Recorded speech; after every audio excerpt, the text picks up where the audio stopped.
Hello everyone. So I want to talk about, we talked the other day on the channel about the housing situation in Cavan, and it's pretty terrible. Of course the country's pretty terrible, but it's particularly terrible in Cavan too. And now I want to talk about social housing now. If somebody does have a social house or does get a council house, the rent has gone up, and the people that do have a social house and have the rent has gone up in a lot of cases, sometimes by a big margin in some cases. And of course that's all to do with your income, how much is declared into your house, or how many people to is in your house, etc. But this is the thing. In some instances, it's gone up by for people that's vulnerable people. Take for example, we know there was a social welfare rise there, just the last budget for people on job seekers, people on old age pensions, etc. And of course, every time there's an increase in social welfare, you have to remember, particularly because again, the majority of people in social housing are vulnerable people, elderly people, maybe people on disabilities, people who are have illnesses, etc. Usually they're prioritised before anybody else, and rightly so.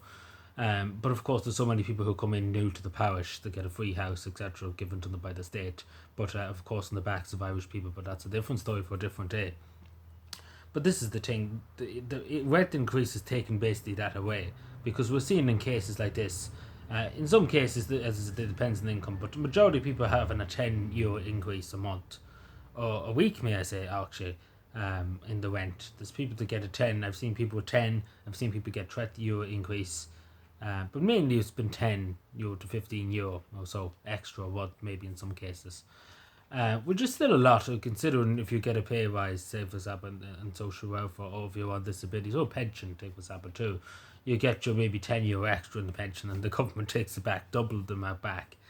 Um, which is not really fair. But the thing I think is the interesting fact is that none of our councillors, even though pensioners and people are suffering, none of the councillors are willing to take pay cuts or take pay exceptions, etc. What I mean by that is cut back on the expenditure of their own personal trips, etc. Cut back on the fuel allowance, for example, for the councillors.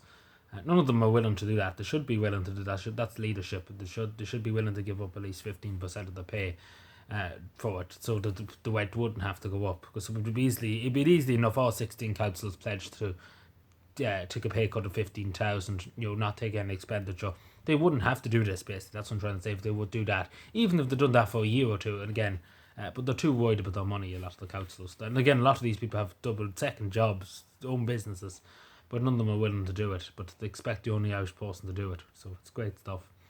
But yeah, it's worrying, and I've seen a lot of people worrying about it, particularly in cases. I've seen actually two or three people, but they do have jobs, have better jobs than they did originally, but they're getting a €200 increase in the rent, which is insane, for council house, etc. But of course, the more you own, of course, you should pay a bit more. There's no doubt about that. But I'm just saying, for particularly for pensioners and people on disabilities, people on social welfare, job seekers, on illness, those things like that, I think it's unfair to take the money off them, because everything has gone up. Let's be fair. Life has got more tougher for them people, particularly if you're a young person too, and you're on job seekers, etc., trying to get a job. It's not easy, and if you're an older person on job seekers too, it's not easy, definitely. And then if you're on illness benefit through no fault of your own, or injury benefit or whatever, it's no fault of your own. If you're an old pensioner, you're in a council house, there's no fault of your own.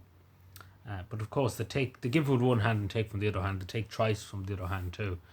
But yeah, this is, as I say, it shouldn't have happened. If I was a councillor, to be totally honest, because money means nothing to me, to be genuine. Money means nothing, because again, I could drop dead tomorrow morning.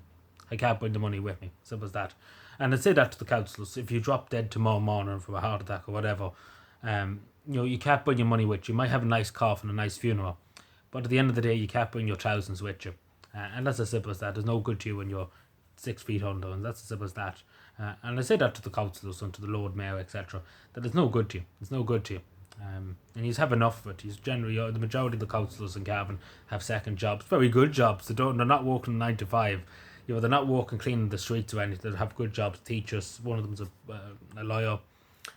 We have other people that are publicans owns pubs, etc. They're not scrounging for money. Let's put it that way. They're well enough off, and they're well educated. They know what they're doing. But this is the thing. I think it's unfair on the only citizen, because I know so many of them too, that particularly on disabilities and people that are on other like forms of social welfare, and it isn't fair. It isn't fair on them. They get a small increase in social welfare, and they come along and take it off them. And then of course, then the other taxes go up too. So it is unfair on them. But I mean, let me know what you think. Subscribe for more. Let me know if your council, wherever you are in the country, has put it up. But I know in Cavan they have. And the explanation behind it's all rubbish, to be totally honest, because they can easily just take it off the council. So the minister, the CEO of the council, the chief executive, or the big boys in the council too, on thousands of euro, could easily take the pay cut along with the councillors. They wouldn't need to do it. That's what leadership is about. But again, we have lack of leadership in this county. People who are a joke, basically, in a lot of cases. That you say about leadership, we have to take responsibility and all that. But when it comes to the push comes to shove, they won't do it, because that's the first thing that should have come out of their mouth when they, because all the councillors pretty much voted to increase the rent because they have to vote for it. You think they would have said, no, we won't do this, we take a pay cut ourselves. That's what leadership is. But very few were willing to say that. But anyway, let me know what you think. Subscribe for more, and bye.